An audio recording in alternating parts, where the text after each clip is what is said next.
नमस्कार मैत्रिणींनो, शुभ सकाळ. सकाळी सकाळी अंगण झाडून झाले, सडा मारून झाला.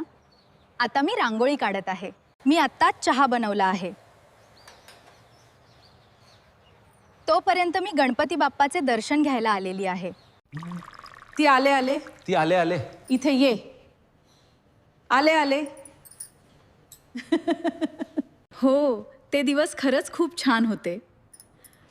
आणि तुला आठवतंय? हो, अगदी काल परवा सारखं वाटतंय.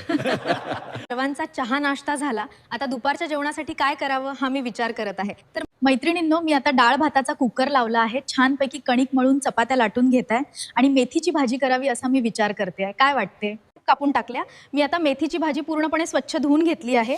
कढईमध्ये तेल टाकलं आहे, त्यात लसूण टाकला आहे, तो छान परतला. आता कढईमधला लसूण परतला आहे आणि हिरव्या मिरच्या कापून टाकल्या आहेत, त्याही छान परतल्या आहेत. त्यावर धुतलेली मेथीची भाजी टाकून छानपैकी मिक्स करून घेऊया आणि झाकण ठेवून भाजी शिजवून घेऊया. मैत्रिणींनो, आता झाकण काढून कढईत मेथीची भाजी शिजली आहे की नाही ते बघूया. वाव, भाजी तर खूप छान शिजली आहे. आता आपण त्यावर मी विसरले होते ते मीठ टाकायचं, ते टाकूया. मैत्रिणींनो, आता मी नैवेद्याचे ताट तयार केले आहे. मी सर्वप्रथम गणपती बाप्पांना नैवेद्य ठेवून येते.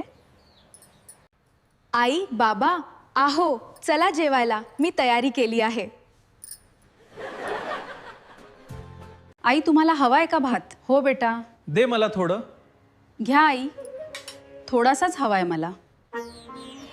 मैत्रिणींनो, माझ्या फॅमिलीला मी केलेला साधा सिंपल स्वयंपाक तर फारच आवडला. तुम्हाला कसं वाटलं माझं स्वयंपाक नक्की सांगा. चला तर मी आता भांड्यांच्या पसारावर जाते. आजचा माझा सकाळचा रुटीन तुम्ही बघतच आले. सर्व कामं आवरली. आता मी दुपारची आराम करण्यासाठी रूममध्ये आले आहे. आता ही माझं आवडतीचं पुस्तक वाचते. तर मग मैत्रिणींनो, कसं वाटलं माझं रुटीन नक्की सांगा. आणि माझे व्हिडिओ जर तुम्हाला बघायला आवडत असतील तर प्लीज चॅनलला सबस्क्राईब करा, व्हिडिओला लाईक, शेअर आणि कमेंटसुद्धा नक्की करा.